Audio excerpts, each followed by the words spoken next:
Inilah bagian tubuh Nabi Muhammad yang masih bisa kita jumpai saat ini. Setiap muslim wajib tahu, bahwasanya Nabi Muhammad adalah Nabi terakhir dan panutan bagi seluruh umat Islam yang ada di berbagai penjuru dunia. Nabi Muhammad merupakan seorang manusia pilihan dan segala hal yang beliau lakukan menjadi tuntutan dan contoh bagi pemeluk agama Islam. Dahulu, Nabi Muhammad lahir pada abad ke-570 Masehi, dan beliau wafat pada tanggal 8 Juni tahun 632 Masehi. Sampai saat ini, wajah Nabi Muhammad tidak pernah terabadikan dalam lukisan atau sketsa apapun.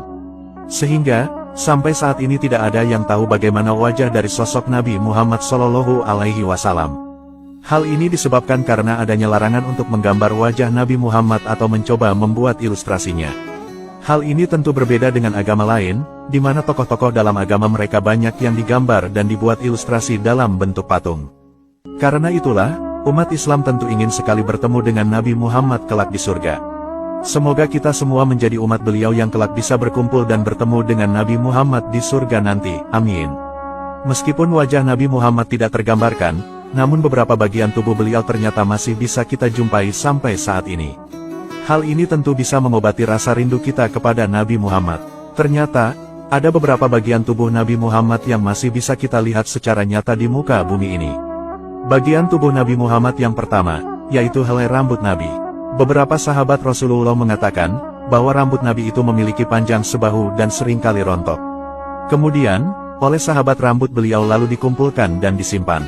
Dan akhirnya, beberapa helai rambut Rasulullah yang rontok ternyata masih awet hingga kini.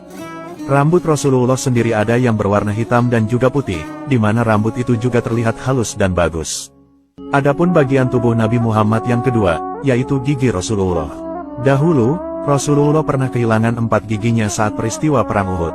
Dalam perang ini, Rasulullah kalah karena kurang bala pasukan dan banyak yang tertawan.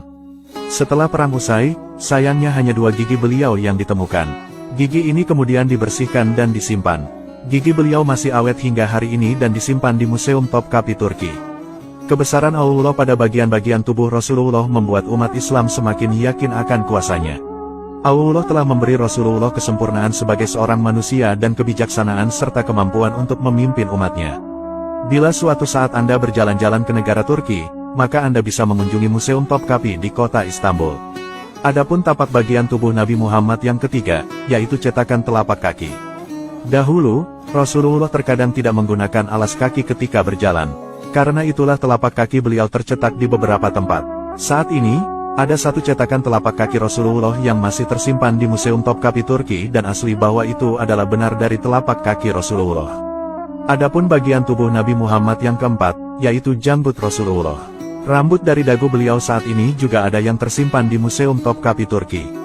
Janggut ini dahulu jatuh ketika Rasul mencukurnya, di mana Nabi Muhammad dan para sahabat pernah memiliki tukang cukur langganan yang bernama Salman.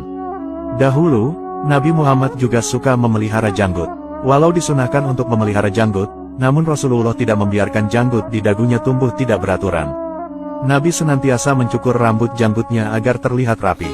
Oleh karenanya, janggut ini dahulu ada yang menyimpannya sehingga sekarang bisa kita saksikan bersama. Rasulullah Shallallahu Alaihi Wasallam adalah manusia yang sempurna. Keindahan perangainya berbanding lurus dengan keelokan fisik tubuhnya. Wajahnya sangat tampan melebihi ketampanan manusia manapun, bahkan meskipun dibandingkan dengan Nabi Yusuf sekalipun. Dahulu, Allah telah menganugerahi Nabi keindahan seutuhnya hingga tidak dibagi dengan yang lain. Berbeda dengan keindahan yang diberikan Allah untuk Nabi Yusuf, di mana beliau hanya menerima separuh keindahan dan separuh yang lain dibagi untuk makhluk di seluruh penjuru dunia. Dahulu, Nabi Muhammad memiliki perawakan yang sedang, tidak terlalu pendek, tidak pula terlampau tinggi. Selain itu, rambut ikal beliau bergelombang namun tidak keriting bergulung dan tidak pula lurus kaku. Selain itu, badan beliau gempal tidak terlampau gemuk dan dagunya tidak lancip. Nabi juga memiliki wajah tampan dengan bentuk yang agak bundar, dan merupakan seorang manusia yang paling tampan di antara manusia sejagat raya ini. Kemudian, Nabi Muhammad juga memiliki kulit putih yang kemerah-merahan. Matanya hitam pekat, kedua bulu matanya memanjang tidak saling menempel sehingga tampak indah sempurna. Selain itu, beliau lebih sering memandang ke arah bawah daripada ke atas, di mana hal ini menggambarkan sosok manusia yang sangat tawadu dan khusyuk. Nabi juga memiliki kepala dan jidat yang lebar, memiliki hidung yang mancung, memiliki mulut yang lebar dan wangi, dan memiliki gigi seri yang renggang, sehingga saat berbicara, tampak ada cahaya yang memancar keluar di antara kedua gigi serinya. Selain itu, Nabi juga memiliki pipi yang lebar dan tidak tampak menjulur tulangnya. Lehernya bak lukisan yang elok nan indah serta bersih jernih layaknya warna perak. Nabi juga memiliki bahu yang bidang, serta memiliki bulu yang lebat memanjang dari dada sampai ke pusat.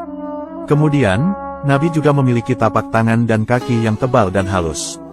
Laju langkahnya cepat dan tegap. Saat menoleh, seluruh badannya ikut menoleh sehingga menunjukkan pribadi yang menghargai siapapun. Kemudian, di antara kedua bahunya terdapat khotamun nubuwah atau tanda kenabian. Perangainya juga amat lembut, ramah dan berwibawa.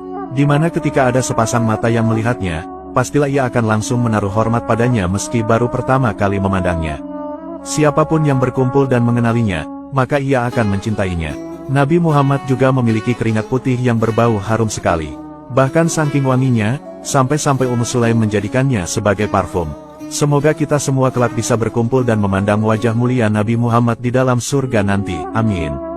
Wallahu a'lamu bishawab.